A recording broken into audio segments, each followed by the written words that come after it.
अस्सलाम वालेकुम students. Cap 3 autumn 23 paper discussion में क्वेश्चन नंबर 9 की आज टर्न है जी। लास्ट क्वेश्चन है इस वीडियो में हमारा इस पेपर का।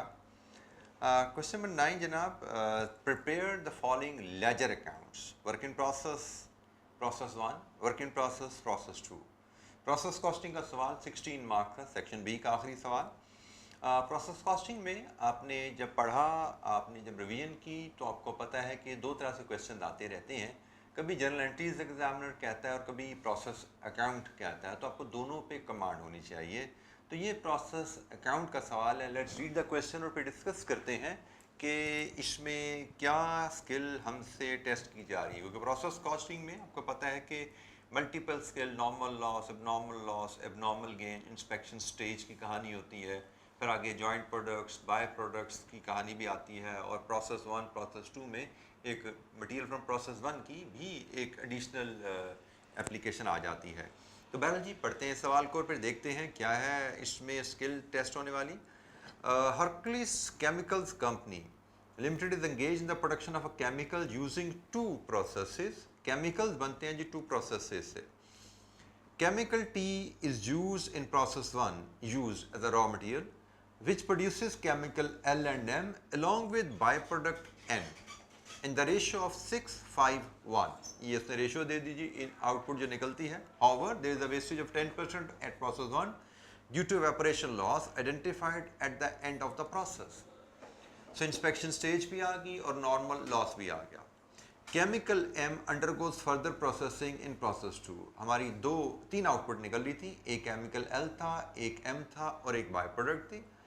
एम की बात कर रहे हैं जी, वो प्रोसेस 2 में फर्दर प्रोसेसिंग के लिए जाती है, where it is combined with the chemical V to produce chemical P. So chemical M में एक नया रॉ मटेरियल ऐड करके प्रोसेस 2 में केमिकल पी बना लिया जाता है। 15% of the input is produced as waste identified at the end of the process, which needs to be disposed of at a cost of 50 per liter.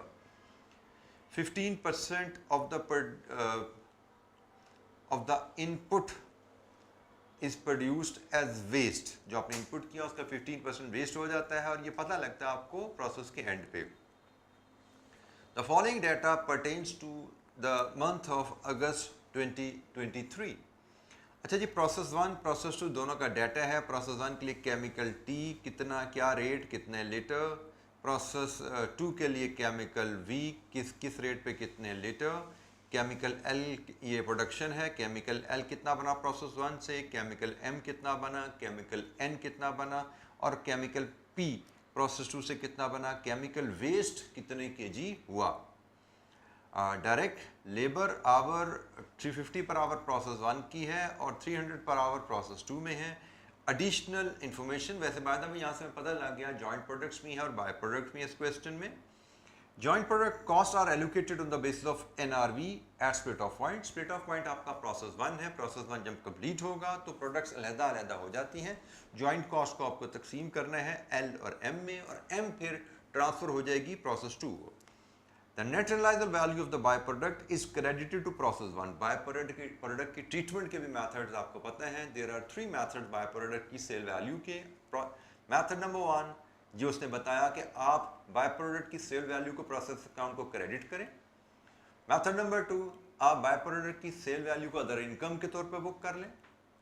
Method number 3 आप byproduct की sale value को अपने revenue में add कर दें। ठीक है जी, 3 methods होते हैं। सो तीनों में से कोई भी मेथड अडॉप्ट किया जा सकता है। यहाँ पे उसने क्वेश्चन में हमें क्लियरली बता दिया कि क्या मेथड अप्लाई होने जा रहा है।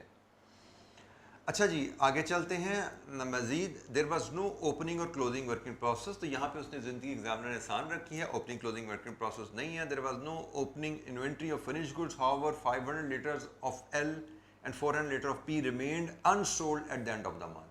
ये फिनिश गुड्स इन्वेंट्री के बैलेंसेज हैं जी। हमें वर्किंग प्रोसेस अकाउंट बनाना है। ये एक बड़ी कॉमन मिस्टेक होती है कि बच्चे फिनिश गुड्स के ओपनिंग क्लोजिंग स्टॉक और वर्किंग प्रोसेस के ओपनिंग क्लोजिंग स्टॉक को मिक्सअप कर जाते हैं। फिनिश गुड्स का बैलेंस फिनिश गुड्स अकाउंट में रिफ्लेक्ट होता है। वर्किंग प्रोसेस में सिर्फ वर्किंग प्रोसेस का ओपनिंग क्लोजिंग स्टॉक आता है, जो कि उसने मैं यहाँ बता दिया कि भाई वर्किंग प्रोसेस में नो ओपनिंग और क्लोजिंग वर्किंग प्रोसेस इन्वेंट्री। ठीक है जी। तो हमारे लिए इसकी इम्प्लीकेशन तभी आती जब हमें सेल या कॉस्ट ऑफ सेल का डाटा दिया जाता, हमें उसकी वर्किंग बनानी होती, फिनिश गुड्स काउंट हमने बनाने होते, तब ये हमें इन्फॉर्मेशन हमारे लिए यूज़ होती। मेरे ख्याल में शायद ये इन्फॉर्मेशन एक्सेस है सिर्फ उसी कॉमन मिस्टेक बच्चे का टेस्ट करने के लिए कि बच्चा वो कॉमन मिस्टेक यहाँ पे करता है कि नहीं करता। The sale prices of the chemicals are as follows. Sale price per litre LNP, direct selling expenses 500 per liter plus 4% commission, 40 per liter, 600 per liter, 5% commission। ये जी हमारे पास सेल प्राइसेस हैं। Required are the ledger. अच्छा, if you ask me, process costing के आसान तरीन सवालों में से एक सवाल है, जिन बच्चों ने मुझसे क्लास ली हुई है, they could easily relate to the examples जो हमने क्लास में की होती हैं। एग्जाम्पल इलस्ट्रेशन लेवल का सवाल है। इलस्ट्रेशन में जिस लेवल की कॉम्प्लेक्सिटी होती है वही कॉम्प्लेक्सिटी यहाँ पे गिवन है। कोई इसमें चैलेंज मुझे नज़र नहीं आया पढ़ने में। एक दफ़ा पढ़ के ही मुझे लगा कि सवाल आसान तरीन सवालों में से एक सवाल है, और जो होता है ना बोनस के तौर पे दिए जाते हैं कि बेटा ये लो और पास हो। और यहाँ पे फिर मैं एक तवज्जो आपको दिलाऊँ, इस पेपर में पास रेट आपने देखा था ICAP का बड़ा लो रहा। उस लो पास रेट की वजह सिर्फ ये है कि बच्चे जो इजी मार्क्स होते हैं उन पर तवज्जो नहीं करते, एग्जाम में परेशान हो जाते हैं मुश्किल चीज़ों को देख के। जैसे इस पेपर में मुश्किल चीज़ पेपर की लेंथ थी। इस पेपर में मुश्किल चीज़ में भी 2-3 सवालों में कोई नया एस्पेक्ट जो कि होता है, हर सवाल में होता है, हर पेपर में आता है, we should be prepared for that. बच्चे उससे परेशान हो जाते हैं। They don't look for the easy items in the question. अब चूंकि ये आखिरी क्वेश्चन था और अक्सर स्टूडेंट्स हमारे पहले क्वेश्चन से करना शुरू करते हैं काम, आखिरी तक पहुँचने की नौबत नहीं आती। और मैंने जैसे आपको कहा कि 15 मिनट्स में you must scan the paper और आइडेंटिफाई करो आपके आसान तरीन सवाल कौन से हैं। प्रोसेस कॉस्टिंग का सवाल जनरली एक मॉडरेट लेवल क्वेश्चन होता है। बड़ा कम होता है कि बहुत मुश्किल सवाल उसमें से आए, और बहुत कम होता है कि इतना आसान सवाल उसमें से आ जाए। तो ये this was the compensation paper की लेंथ में, इसको पॉसिबल बनाने के लिए कंपनसेशन थी, मुझे लगता है ये क्वेश्चन। तो let's start with the format. जनाब, हमें प्रोसेस अकाउंट बनाने हैं दो, तो दो प्रोसेस अकाउंट हम इधर ही ड्रॉ कर लेते हैं जी। मैं इसी पेज के, मेरे पास बड़ा पेज है, मैं इसी के दो हिस्से कर लेता हूं।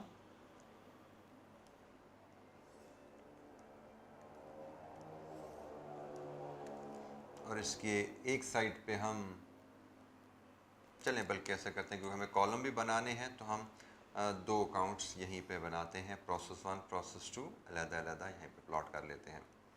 थोड़ा सा राइटिंग में कंफर्टेबली कर लूँगा।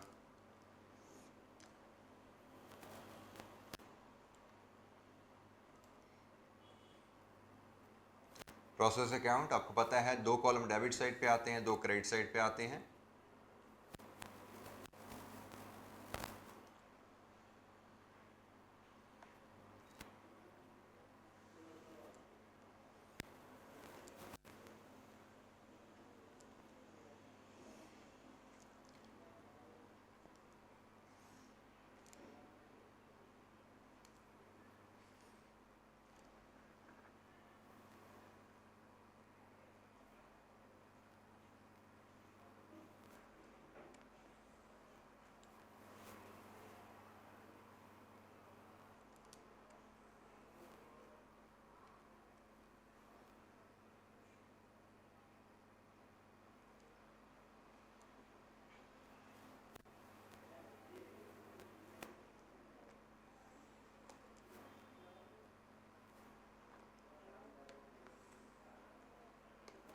लीजिए जी, ये हमारे पास work in process account process 1 का, और ये work in process account process 2 का जो हमें रिक्वायर्ड है। प्रोसेस अकाउंट बनाने में सबसे पहले जी हमने जो चीज़ सीखी है, डेबिट साइड पे इनपुट क्वांटिटीज़ लाई है। तो हम प्रोसेस 1 से कहानी शुरू करते हैं। प्रोसेस 1 से हम बात शुरू करते हैं। सबसे पहले डेबिट साइड पे इसके आ रहा है जी raw chemical T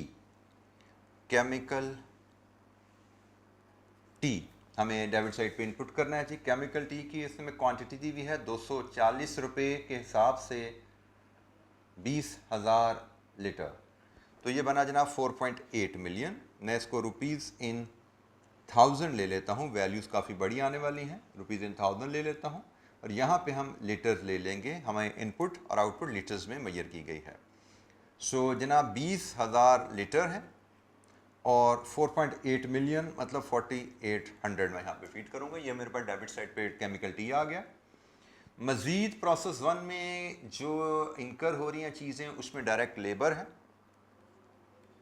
direct labour 12,000 घंटे 350 के हिसाब से 12,000 घंटे 350 के हिसाब से ये 4.2 मिलियन बनता है 4,200।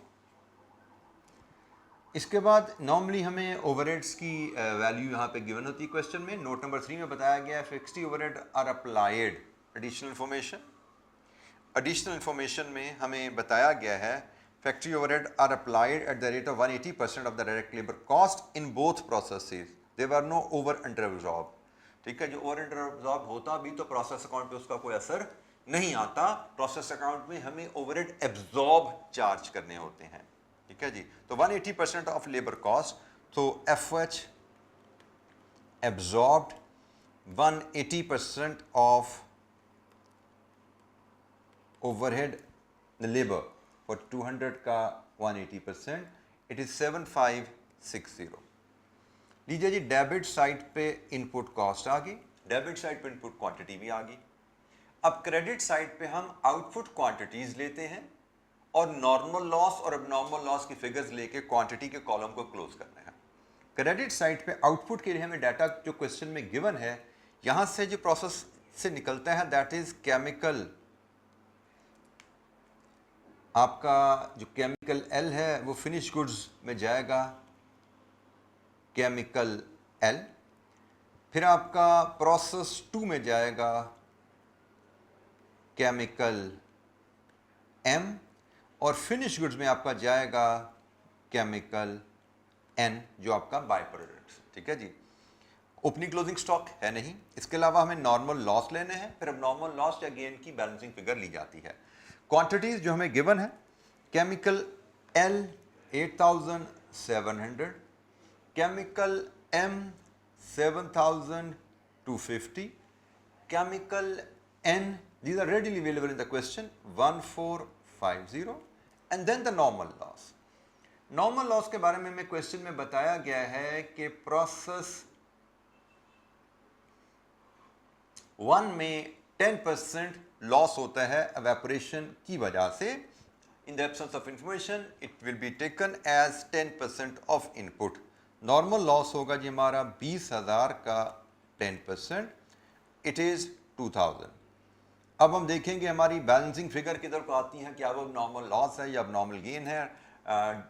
डेबिट साइड में हमारा टोटल 20,000 है, क्रेडिट साइड का टोटल हमें बता रहा है कि बैलेंसिंग फिगर हमारी क्रेडिट साइड पे आ रही है।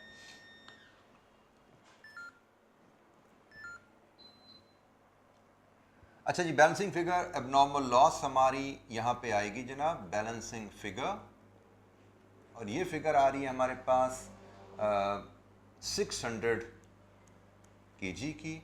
इसके साथ हमारा ये टोटल 20,000 पे मैच हो जाता है। अच्छा जी, अब हमें वैल्यूज असाइन करनी है। डेबिट साइड हमारी कंप्लीट हो चुकी है, डेबिट साइड पे क्वांटिटी भी कंप्लीट है, वैल्यू भी हमारी डेबिट साइड पे कंप्लीट है। अब क्रेडिट साइड पे मैं वैल्यू असाइन करनी है।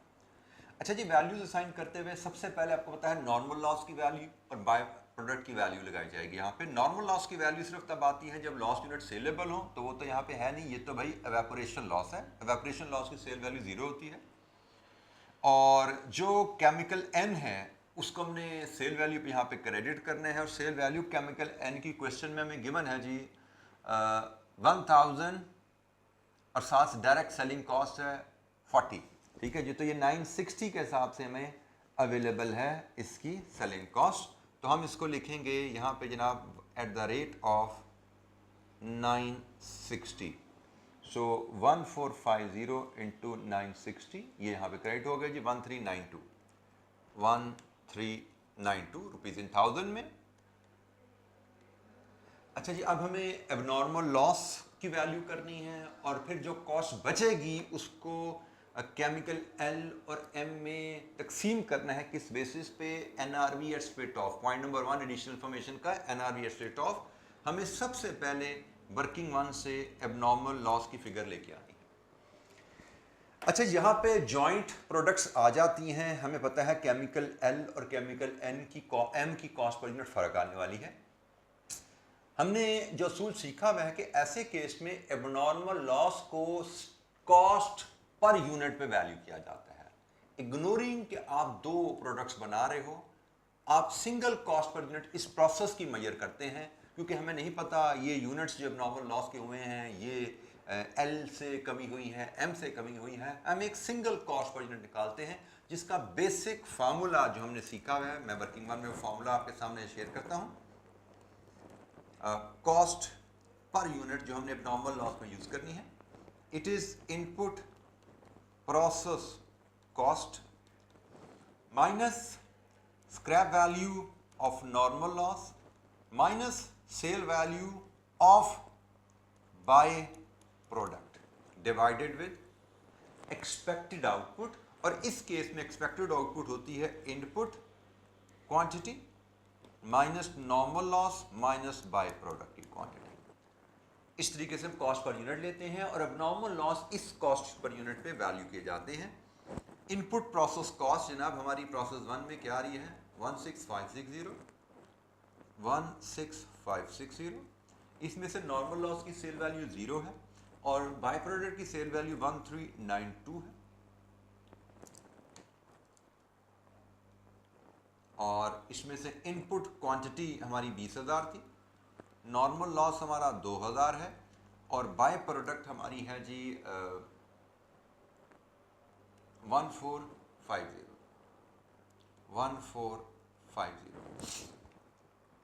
अच्छा जी, यहाँ से अब हम कॉस्ट पर यूनिट मेजर कर लेते हैं। यहाँ पे ख्याल रखना होता है कि ये फिगर हमारी रुपीज़ इन थाउजेंड में है, ठीक है जी। तो रुपीज़ इन थाउजेंड में फिगर को जब हम डिवाइड करें नीचे लीटर से, तो हमें ध्यान से कॉस्ट को मेजर करना है।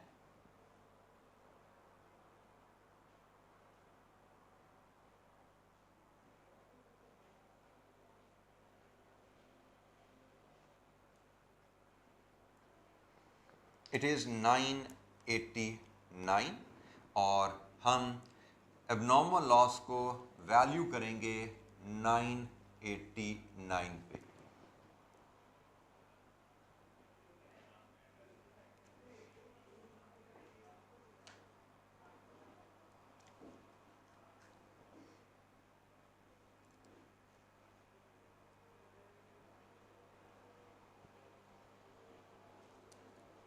लेट मी चेक, शायद मुझसे कैलकुलेशन में कोई गलती होगी।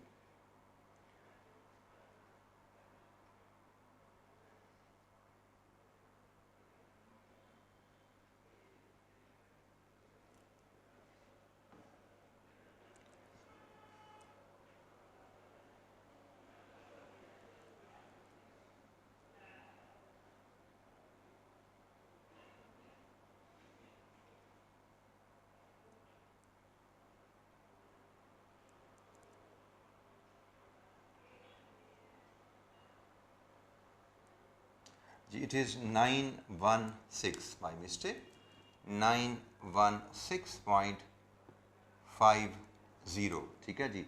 इसको हम मल्टीप्लाई करेंगे जब हमारे पास यूनिट्स इन हैंड से जो कि पड़े हुए हैं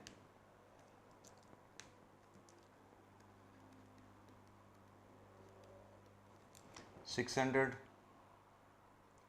तो हमारे पास वैल्यू आती है 549897, 549897। तो हम रुपीज़ इन थाउजेंड ले रहे हैं 550, ठीक है जी। ये हमारे पास वैल्यू आ गई एबनॉर्मल लॉस की। अब बेटा यहाँ पे जो चीज़ हमें ध्यान में रखनी है कि हमारी 16560 ये डेबिट साइड पे था, यही क्रेडिट साइड का टोटल आना है। अब इसमें से जो बाकी कॉस्ट बची है वो हमने तकसीम करनी है इन दो में, किस बेसिस पे, एनआरवी बेसिस पे।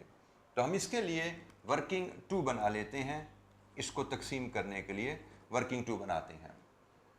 वर्किंग टू में हम क्या करेंगे, सबसे पहले जॉइंट कॉस्ट मेजर कर लेते हैं। जॉइंट कॉस्ट है कितनी, तो जॉइंट कॉस्ट है टोटल कॉस्ट में से माइनस कर दो जो कॉस्ट ऑलरेडी आप तकसीम कर चुके हो। सॉरी जी, ये 1392 थी मेरे ख्याल में, ये मुझे लिखने में यहाँ गलती लगी, ये 1392 है। इसमें से टोटल कॉस्ट में जो कॉस्ट ऑलरेडी आप प्रोसेस में तकसीम कर चुके हो 16560 में से 1392 और 550 ऑलरेडी आप तकसीम कर चुके हो, तो इसको तो निकालो पहले। 1392 और 550, अब जो बाकी बची है ये वो कॉस्ट है जो आपने दो प्रोडक्ट्स में तकसीम करनी है।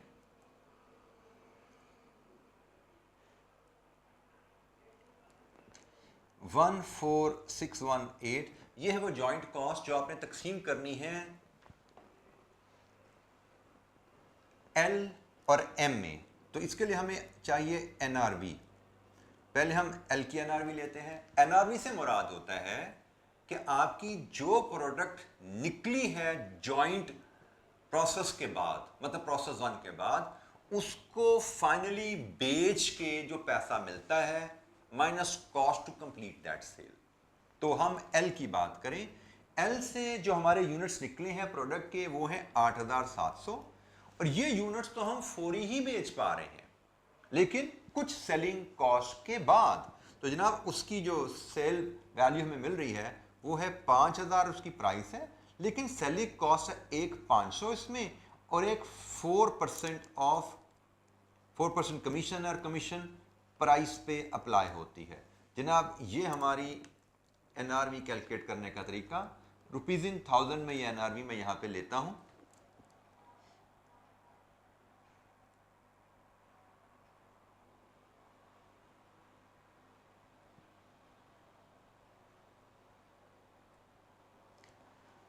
$37,410, ये जी एनआरवी आ गई हमारे पास प्रोडक्ट एल की। अब हम प्रोडक्ट एम की एनआरवी मेजर करें। अब प्रोडक्ट एम की एनआरवी में बेटा प्रोडक्ट एम प्रोसेस 1 के बाद नहीं बिक रही, प्रोडक्ट एम प्रोसेस 2 में जा रही है, और प्रोसेस 2 से वो प्रोडक्ट पी बन के बिक रही है। तो बेसिकली एम की एनआरवी के लिए हमें पी की फाइनल सेल वैल्यू लेनी है, और एम से लेके पी तक के जो खर्चे हैं, मतलब प्रोसेस 2 के खर्चे हैं, वो भी इसमें से माइनस करने हैं। अच्छा जी, इसके लिए मुझे लगता है हमें शायद प्रोसेस 2 काउंट पे भी थोड़ा काम कर लेना चाहिए, क्योंकि ये एनआरवी के लिए हमें प्रोसेस 2 काउंट पे भी जाना पड़ेगा। अब ये जब हम प्रोसेस 1 प्रोसेस 2 काउंट बना रहे होते हैं तो ये बड़ा कॉमन एक्टिविटी होती है कि प्रोसेस 1 को कंप्लीट करने के लिए आपको प्रोसेस 2 की भी कुछ इन्फॉर्मेशन चाहिए होती है। तो let's draw sketch of process 2 as well, वो भी तो हमारा आंसर है ना, हमारे आंसर का हिस्सा है। तो प्रोसेस 2 का स्केच बनाते हैं जनाब। हमें प्रोसेस 1 से यहाँ पे सबसे पहले ये केमिकल एम आना है, जिसकी वैल्यू हम ढूंढेंगे अभी। केमिकल एम आना है, इसकी वैल्यू हम लेके आएंगे। फिर प्रोसेस 2 में हम ऐड कर रहे हैं chemical V, chemical V add कर रहे हैं यहाँ पे, और इसके बाद इसमें डायरेक्ट लेबर है, और फिर यहाँ पे भी FOH एब्जॉर्ब है। केमिकल एम की क्वांटिटी मुझे पता है 7250 है, मैं इसको फीड करता जाता हूँ। ये प्रोसेस 1 से मुझे यहाँ से पता लग रही है। केमिकल वी की क्वांटिटी मुझे क्वेश्चन में गिवन है, कितनी है जी गिवन केमिकल वी की क्वांटिटी? 1750 लीटर। 1750 की कॉस्ट भी मुझे बताई गई है 180 के हिसाब से। 1750 की कॉस्ट 180 रुपये के हिसाब से वो भी गिवन है, तो वो 3,15,000 बनती है। ये भी मेरी अभी पेंडिंग है, ये मैं प्रोसेस 1 से लेके आऊँगा जब कंप्लीट करूँगा। तो ये मैंने वैल्यू 315। डायरेक्ट लेबर मुझे बताया गया है जनाब, यहाँ पे 2000 घंटे लगने हैं और उनकी कॉस्ट है 300, तो ये बनते हैं जनाब 600। और FOH 180% पे 600 का 180%, ये बना जनाब आपका 1080। अच्छा एक चीज़ यहाँ, अच्छा यहाँ पे मज़ीद अगर देखें तो हमें फिर इसमें केमिकल वेस्ट भी बताया गया है। हमें बताया गया वेस्ट हमें मिला है 1350 kg का, और हमें बताया गया है हमें केमिकल पी मिला है, फिनिश गुड्स केमिकल पी मिला है, ये मिला है जी 7650। अच्छा वेस्ट में एक मुझसे वेस्ट मैंने लिख दिया, इसको मुझे यहाँ पे लिखना है नॉर्मल लॉस। पहले मुझे नॉर्मल लॉस लेने हैं और फिर अब नॉर्मल लॉस की फिगर लेनी है जो बैलेंसिंग फिगर होगी। ये जो वेस्ट है ये तो एक्चुअल वेस्ट है, ठीक है जी। तो मुझे नॉर्मल लॉस और फिर नॉर्मल लॉस लेना है। तो नॉर्मल लॉस होता है जी हमारा इनपुट टोटल 7,250 प्लस 1750, ये 9,000 बना। इसका 15% 1350, तो हमारा 1350 ही एक्चुअल लॉस है और 1350 ही नॉर्मल लॉस है। तो इसका मतलब हमारा अब नॉर्मल लॉस इस केस में 0 है। ये मेरा क्वांटिटीज 9,000 पे क्लोज हो गए। अच्छा, यहां पे एक पॉइंट और नोट कर लीजिए, इधर प्रोसेस 2 से जो लॉस निकल रहा है वेस्ट है, उस पर डिस्पोजल कॉस्ट आ रही है, और जब डिस्पोजल कॉस्ट आए तो नॉर्मल लॉस की डिस्पोजल कॉस्ट प्रोसेस अकाउंट को डेबिट की जाती है। तो जनाब डिस्पोजल कॉस्ट यहां पे आपकी प्रोसेस अकाउंट को डेबिट होगी नॉर्मल लॉस। यहां पे सारे का सारा लॉस नॉर्मल है, याद रखिएगा। अब नॉर्मल लॉस की डिस्पोजल कॉस्ट अब नॉर्मल लॉस अकाउंट में जाती है। नॉर्मल लॉस की डिस्पोजल कॉस्ट प्रोसेस अकाउंट के वर्किंग प्रोसेस अकाउंट को डेबिट की जाती है। और हमारी डिस्पोजल कॉस्ट का रेट हमें बताया गया जी 50 रुपीज पर लीटर।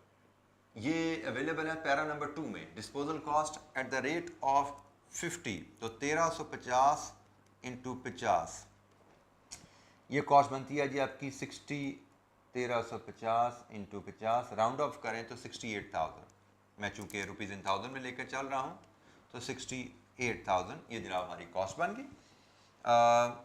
मेरे पास प्रोसेस 2 की कॉस्ट साइड ये कंप्लीट हो चुकी है जी। इस साइड पे कोई कमी नहीं रहेगी, नहीं सॉरी ये कमी रहती है, लेकिन फर्दर कॉस्ट मेरे पास आ गई। प्रोसेस 2 की फर्दर कॉस्ट मेरे पास आ गई है, और प्रोसेस 2 से जो आउटपुट आ रही है पी वो भी आ गई है। अब यहां से मैं एनआरवी ऑफ एम बना सकता हूं यहां पे जनाब। अब देखिएगा प्रोसेस 1 के एंड पे जो एम निकल रही है इसकी एनआरवी मुझे चाहिए थी, यहां से बात शुरू हुई थी उसकी, यानी ये एम अल्टीमेटली पी बन के बिका। तो पी की sale value minus cost incurred after split off point, ये है जी एनआरवी निकालने का तरीका। तो जनाब यहां पे हम इसकी एनआरवी कैलकुलेट करें। हमने यूनिट्स बेचे हैं पी के 7,650, 7,650। इनकी सेल वैल्यू है, पहले वो लेते हैं। इनकी सेल वैल्यू है जी 7,000 माइनस 600 माइनस 5% ऑफ 7,000। फिर इसमें से लेस करें फर्दर प्रोसेसिंग कॉस्ट। ये जनाब 1 2 3 4, ये चारों कॉस्ट लेस करनी है जी।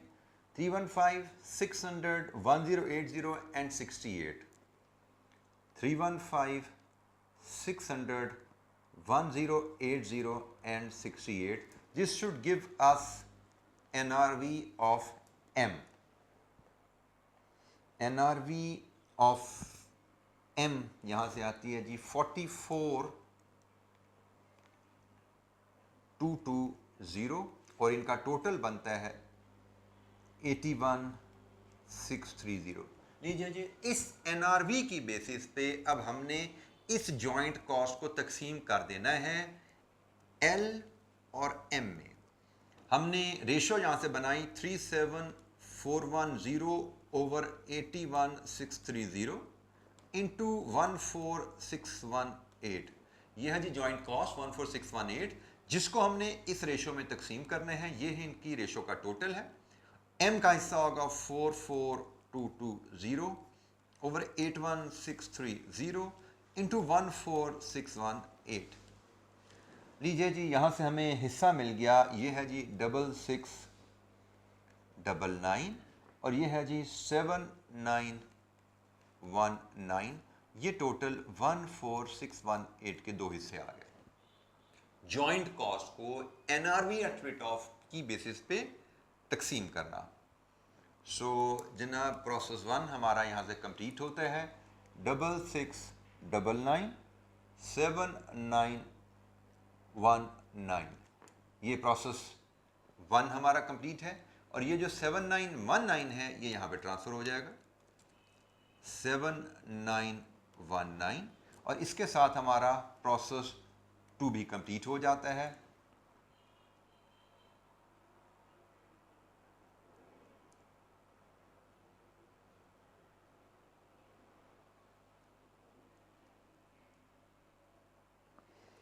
It is 999 9982 9982 9982। लीजिए ये प्रोसेस 2 भी हमारा यहाँ पे कंप्लीट हो गया। प्रोसेस कंप्लीट है, डेबिट क्रेडिट साइड्स टैली हैं, दोनों अकाउंट्स हमने क्लोज कर दिए। सो ये जैसे मैंने कहा एक आसान तरीन सवाल था इस पेपर्स में। इस पेपर में सेक्शन बी के सवालों में आसान तरीन सवाल था, मतलब इससे आसान सवाल सेक्शन बी में दिया जा नहीं सकता कि पूरे एक पेज का डाटा है और नहायत ही बेसिक लेवल के ऊपर जो हमने क्लासरूम में इलस्ट्रेशन किए हैं उस लेवल के ऊपर हमें ये सवाल प्रेजेंट किया गया था। ठीक है जी, तो इसके साथ ही हमारी कैफ 3 की क्लास रिवीजन सेशन ख़त्म होता है जनाब। ऑटम 23 की डिस्कशन हम कर रहे थे इस सेशन में, साथ साथ मैं कुछ आपको पेपर टेक्निक्स पे बात करता रहा, कुछ वीडियोस रिवीजन की प्रैक्टिस के तरीके भी बताए। इसके अलावा आप लोगों को कोई भी इशू हो किसी भी किस्म का तो तमाम ये वीडियोस यूट्यूब फेसबुक पे अवेलेबल हैं, वहाँ पे जाके कमेंट कीजिए। इंशाअल्लाह कमेंट में जो आपके इश्यूज आएंगे मुझे नज़र आएंगे, मैं उनको भी इंशाअल्लाह ज़रूर हल कर दूंगा। और काइंडली ये तमाम वीडियोस कंप्लीटली देखिएगा, क्योंकि इन वीडियोस में मैं हर वीडियो में कुछ ना कुछ सिर्फ सवाल डिस्कशन नहीं, इसके अलावा भी कुछ ना कुछ पॉइंट्स में मैं तवज्जो दिला रहा था। तो मुझे उम्मीद है कि काफ़ी ज़्यादा मसाइल आपके हल हो जाएंगे, लेकिन फिर भी कोई मसला रह जाए तो आप वीडियो के कमेंट्स में डालिए, मैं इंशाअल्लाह उसको भी आने वाले दिनों में हल करने की कोशिश करूँगा। Thank you very much and very best of luck for your exam. अस्सलाम वालेकुम।